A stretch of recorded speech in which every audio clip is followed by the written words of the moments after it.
Good morning, students. Welcome back to the class 11, subject business studies. And as we have already completed our chapter, 8 chapters we have completed earlier. And in today's video, we will discuss related to the revision part of a particular subject. And we will discuss two chapters of current post midterm exams. Just having a quick revision for you so that you can write easily in your paper. So let's begin with the certain information which has been showcased in your screen itself. First itself, we will start with the concept, chapter number 5, emerging mode of business. Emerging mode of business is ultimately, I have provided you the different notes. So emergency modes ultimately comes under the uh, e-business and e-commerce. Both are having different values and different terms. So let's begin with the certain definitions and certain concept. On your screen, it has been mentioned that the sorry. Hope so. Now it will be visible very well. The conduct of industry, trade, and commerce used this computer network is benefited as e-business, defined as e-business. कोई भी business हो जिसके अंदर हम selling and buying करते हैं या फिर बाद में कोई भी बिजनेस जिसके रिलेटेड हम कंप्यूटर कनेक्ट कर लें, कंप्यूटर कनेक्ट करने के बाद में जो भी हम बिजनेस करते हैं उसको कहते हैं ई बिजनेस। ई बिजनेस कंडक्ट होता है और बहुत ही ज़्यादा पॉपुलर ट्रांजैक्शंस के लिए कंसीडर किया जाता है। यहाँ पे हम लोग ऑनलाइन पेमेंट्स करते हैं, ऑनलाइन रिसीविंग करते हैं, यहाँ पे बिजनेस करते हैं, इसलिए इसको हम लोग ई कॉमर्स भी कहते हैं। ई कॉमर्स के थ्रू हम लोग इंटरेक्ट करते हैं डायरेक्ट कस्टमर्स के साथ में और सप्लायर्स के साथ में ओवर इंटरनेट। और ई बैंकिंग जो है वो नॉर्मली ई कॉमर्स नहीं हो सकता, ई बिजनेस कभी ई कॉमर्स नहीं हो सकता और ई कॉमर्स बिजनेस बन सकता है। तो यहाँ पे हम लोग इन्वेंट्री मैनेजमेंट भी कर सकते हैं, प्रोडक्शन हैंडलिंग कर सकते हैं, प्रोडक्ट डेवलपमेंट कर सकते हैं, अकाउंट्स एंड फाइनेंस हैंडल कर सकते हैं, ह्यूमन रिसोर्स मैनेजमेंट हैंडल कर सकते हैं। हम इंटरनेट के थ्रू बहुत सारी चीज़ें कर सकते हैं। ओके, तो यहाँ पे कुछ स्कोप भी आपको दिया हुआ है, scope of E business. Scope क्या है, ज़रूरी क्या है, स्कोप क्या है बिजनेस की वजह से, ई बिजनेस क्यों इतना रिक्वायर्ड है। तो ई बिजनेस के थ्रू हम लोग प्रोडक्शन हैंडलिंग कर सकते हैं, finance, marketing, personal administration, managerial activities like planning, organizing, controlling, हम लोग कंप्यूटर के थ्रू इसको हैंडल कर सकते हैं। अब उस स्कोप के अंदर हम लोग बेसिकली इसको हम किस तरह से डिवाइड कर सकते हैं, we divide into three parts, actually four parts, but third is not been mentioned over here. So we can say that B2B, business to business, we can communicate. Then customer to business to customer, we can interact with the customer.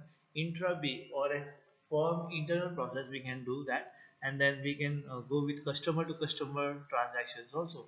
But we are discussing about e-business. That's why e-business have only three main parties which can be involved in electronic transaction. That is B2B, B2C, and intra B. Let's discuss a little bit with the example of B2B. B2B. B2B means business to business transaction. Here, the manufacturing of an aircraft requires large number of components of the manufacturing, but by some other computers were being used to place order, monitoring production, delivery of components, and making payment. All the things are coming under B2B. It is business to business. One business demands and another business provides that services. It is considered as B2B commerce. Now B2C is directly a customer satisfaction from one business to customer, and customer gets everything what they need according to the demand. For example, ATM machine. ATM machine is speed up with for the withdrawal of money. If you go in the earlier stages, or we can say in 1990s or 2000, that time the money withdrawal was little bit difficult. If you want to collect 500 rupees also, you have to spend 1 hour at least.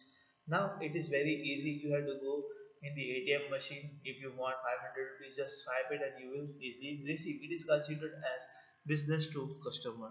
Next part is intermediate, inter-B commerce. In this inter-B commerce, it is an electronic transaction from where customer and buyer can directly connect it with the virtual private networking through employee gets every information from the particular areas. For example, if we go with the virtual private network, Virtual private network is the network where employee can directly communicate with the help of organizational survey. If he or she doesn't reach to the organization also, then it is okay. He or she can work from home itself. It is considered as virtual private networking. That meeting can be held online, teleconference, video conference through. So it would be easiest way as an interview commerce. Next point is C2C. C2C means customer to customer. For example, we have an example of Quicker OLX, from where one customer wants to sell his product to another customer with a source known as OLX. It is considered as C2C. Next part is benefits. Let's go with the benefits. There are six benefits of e-business. First is easy to set up. You do not require huge organization, just you need a software, internet facility and device related to all the things at home itself. Amazon was one of the organization which has started at the home room where one laptop was been there, one desktop was been there, internet facilities was been there, and the contact numbers of the customers along with the contact numbers of the dealers, they were been there to do the transaction. Now you can see that Amazon is the one of the finest business tycoons who deals all the product all over globe. Now, cheaper than traditional business. Why cheaper? Because here you have to directly communicate with the customer and the manufacturer. Because in traditional business, the wholesaler or middleman gets an effective areas and they get product in a high level. Next point is no geographical boundaries. According to the e-business, we can get any product from any corner of the world. It is considered as no geographical boundaries. In no geographical boundaries, we can say that if I want something imported from different country, I can import it by almost any part of the world. It is very easy. You have to sit in India, you have to find the product, you have to have a particular descriptions, everything. You have a proper information on that particular product. Just one click, that product will be ordered, payment, order complete, and the product will be received in 3 to 5 days or 5 to 7 days according to the travelers uh, convenience. You will receive your product in your place. Next point is flexible business hour.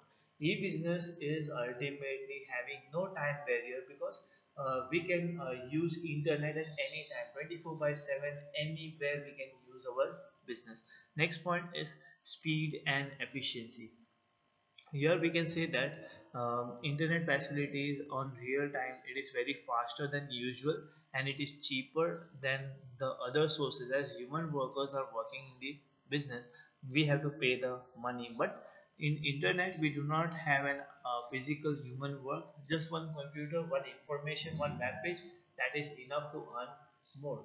Next point is movement towards a paperless society. Yes, it is because you do not have to do all the permissions, approval, licensing, all this information for making an internet website.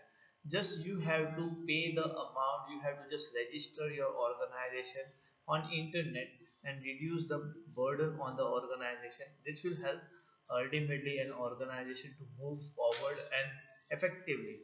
Next point is the differences, which has already been given to you in the writing concept. If you do this work very easily, it will be understanding. Next point is related to benefits. Let's discuss about benefits and limitations. Um, what are the benefits? Again, the same topics which we have studied earlier. Benefits, which has been considered as features. Okay, so benefits are been very much easily understandable to you. Next point is limited or limitations of e-business. Limitations of e-business means there are certain restrictions of e-business. As you have to purchase some product, you cannot touch that product physically. For example, I am having a water bottle or mobile pen or pen drive. This pen drive is ultimately touchable. I can see, I can use it. So because of this pen drive, it can be considered as touchable product and I can purchase it. I can see physically. But in internet, you see an image, but you do not see a physical form of that particular product. That's why it has been said that lack of personal touch. Sometimes delivery time gets more than expected. For example, if they have promised you that the product will be delivered within 4 days, but it has been a certain issue, certain assurance is not been made properly, then certain restrictions, certain government issues are been there. That time the delivery can be delayed. As I have given you an example over here, Amazon now assures 1 day delivery.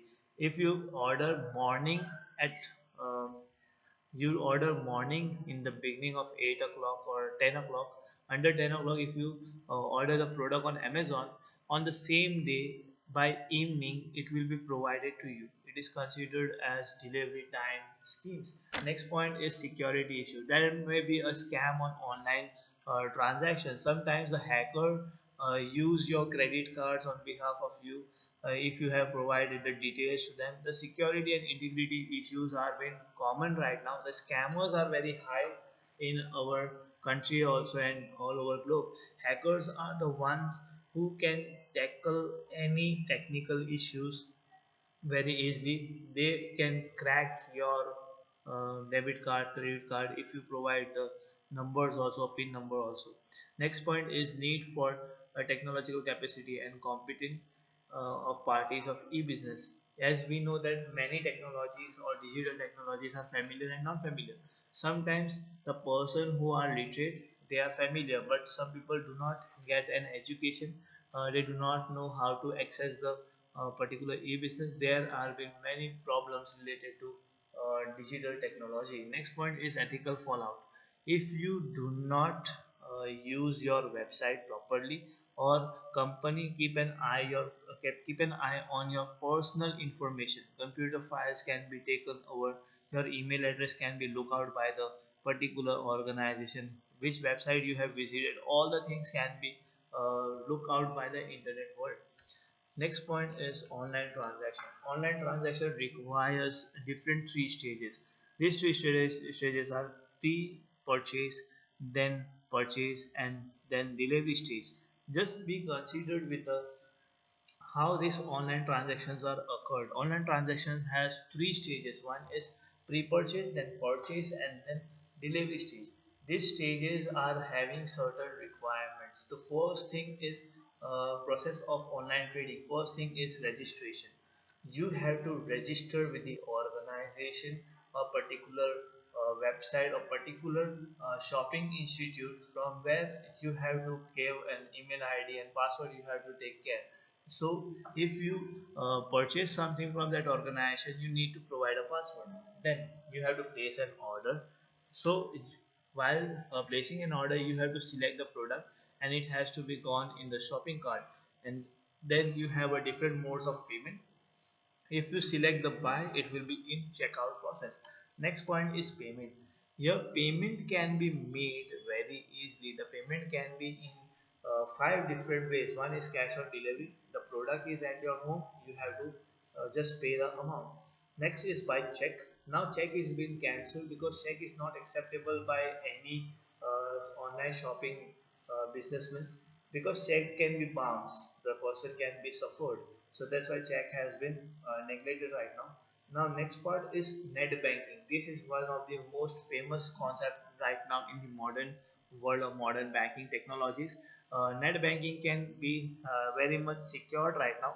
If you buy any product from the website, then you have a separate OTP number. Just you need to enter that, then it will be transacted only once and then OTP will be cancelled. So another person cannot use that OTP. Next part is credit card and debit card. This information is sufficient for electronical business, but there may be a chance of hacking. So be careful with the credit cards and debit card information giving while purchasing of the product. Next point is digital cash. Digital cash means phone pay, then Paytm, Google Pay are the those type of digital cash applications from where you can pay directly a currency to the particular organization. In today's lecture, we have just given an introduction, and for revision purpose, it is sufficient to understand all the concept very easily. So, in today's lecture, we have started with the introduction of e-business and e-commerce. Then we have seen scope of e-business. Then I have discussed about B2B, B2C, intra-B and C2C. And then we have seen benefits of e-banking and limitations of e-banking. In today's lecture, we have this much to be done, and then we have seen online transaction. What are the processes of online transaction? In next lecture, we will discuss e-banking, and then we will start our next chapter onward on that particular chapter itself as a revision work. That's it for today. Thank you.